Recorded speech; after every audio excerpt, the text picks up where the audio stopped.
நற்செய்தி வாசகம். யோவான் எழுதிய நற்செய்தி 1ஆம் அதிகாரம். ஆண்டவரின் உயிருள்ள வார்த்தைகள் 45 முடிய. பிலிப்பு நத்னியேலை போய் பார்த்து, இறைவாக்கினர்களும் திருச்சட்ட நூலில் மோசேயும் குறிப்பிட்டுள்ளவரை நாங்கள் கண்டுகொண்டோம். நாசரத்தைச் சேர்ந்த யோசேப்பின் மகன் இயேசுவே அவர் என்றார். அதற்கு நத்னியேல், நாசரத்திலிருந்து நல்லது எதுவும் வர முடியுமோ என்று கேட்டார். பிலிப்பு அவரிடம், வந்து பாரும் என்று கூறினார். நத்னியேல் தம்மிடம் வருவதை இயேசு கண்டு, இவர் உண்மையான இஸ்ரேலர், கபடற்றவர் என்று அவரை குறித்து கூறினார். நத்னியேல், என்னை உமக்கு எப்படி தெரியும் என்று அவரிடம் கேட்டார். இயேசு, பிலிப்பு உம்மை கூப்பிடுவதற்கு முன்பு நீர் அத்திமரத்தின் கீழ் இருந்தபோதே நான் உம்மை கண்டேன் என்று பதிலளித்தார். நத்னியேல் அவரை பார்த்து, ரபி, நீர் இறைமகன், நீரே இஸ்ரேல் மக்களின் அரசர் என்றார். அதற்கு இயேசு, உம்மை அத்திமரத்தின் கீழ் கண்டேன் என்று உம்மிடம் சொன்னதாலா நம்புகிறீர்? இதைவிட பெரியவற்றை காண்பீர் என்றார். மேலும் வானம் திறந்திருக்கிறதையும் கடவுளின் தூதர்கள் மானிட மகன் மீது ஏறுவதையும் இறங்குவதையும் காண்பீர்கள் என மிக உறுதியாக உங்களுக்கு சொல்லுகிறேன் என்று அவரிடம் கூறினார். ಇದು வாழ்வு தரும் கிறிஸ்துவின் நற்செய்தி. கிறிஸ்துவே உமக்கு புகழ். ಯೋಹಾನ ಅಧ್ಯಾಯ 1 ವಚನ 45ರಿಂದ 51ರವರೆಗೆ. ಫಿಲಿಪ್ಪನು ನತಾನಿಯೇಲನನ್ನು ಕಂಡು ಅವನಿಗೆ, ಯಾವನ ವಿಷಯದಲ್ಲಿ ಮೋಶೆಯು ಧರ್ಮಶಾಸ್ತ್ರದಲ್ಲಿ ಬರೆದಿದ್ದಾನೋ ಮತ್ತು ಪ್ರವಾದಿಗಳು ಬರೆದಿದ್ದಾರೋ ಆತನನ್ನು ನಾವು ಕಂಡುಕೊಂಡೆವು. ಆತನ ಹೆಸರು ಯೇಸು. ಆತನು ಯೋಸೇಫನ ಮಗನು. ಆತನು ನಜರೇತಿನವನು ಎಂದು ಹೇಳಿದನು.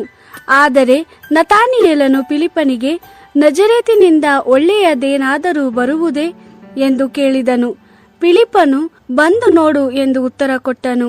ಯೇಸು ತನ್ನ ಬಳಿಗೆ ಬರುತ್ತಿದ್ದ ನತಾನಿಯೇಲನನ್ನು ಕಂಡು ಅವನ ಬಗ್ಗೆ, ಇವನು ನಿಜವಾದ ಇಸ್ರೇಲ, ಇವನಲ್ಲಿ ಕಪಟವಿಲ್ಲ ಎಂದು ಹೇಳಿದನು. ನತಾನಿಯೇಲನು, ನೀನು ನನಗೆ ಹೇಗೆ ಬಲ್ಲೆ ಎಂದು ಕೇಳಿದನು. ಯೇಸು, ಫಿಲಿಪ್ಪನು ನನ್ನ ಬಗ್ಗೆ ನಿನಗೆ ತಿಳಿಸುವುದಕ್ಕಿಂತ ಮೊದಲೇ ನೀನು ಅಂಜೂರದ ಮರದ ಕೆಳಗಿದ್ದಾಗ ನಾನು ನಿನ್ನನ್ನು ನೋಡಿದ್ದೇನು ಎಂದು ಹೇಳಿದನು. ಆಗ ನತಾನಿಯೇಲನು ಯೇಸುವಿಗೆ, ಗುರುವೇ, ನೀನೇ ದೇವರ ಮಗನು, ನೀನೇ ಇಸ್ರೇಲರ ರಾಜ ಎಂದು ಹೇಳಿದನು.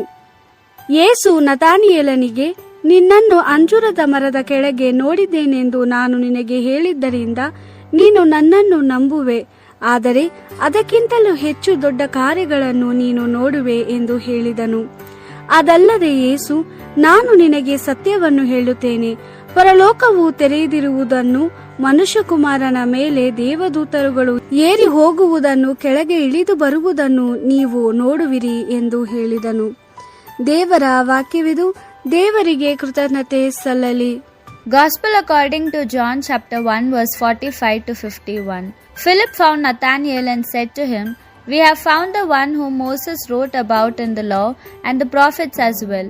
He is Jesus, son of Joseph from Nazareth." Nathanael replied, "Can anything good come from Nazareth?" Philip said to him, "Come and see." When Jesus saw Nathanael coming, he said of him, "Here is an Israelite, a true one. There is nothing false in him."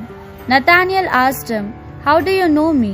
And Jesus said to him, "Before Philip called you, when you were under the fig tree, I saw you." Nathanael answered, "Master, you are the Son of God, you are the King of Israel."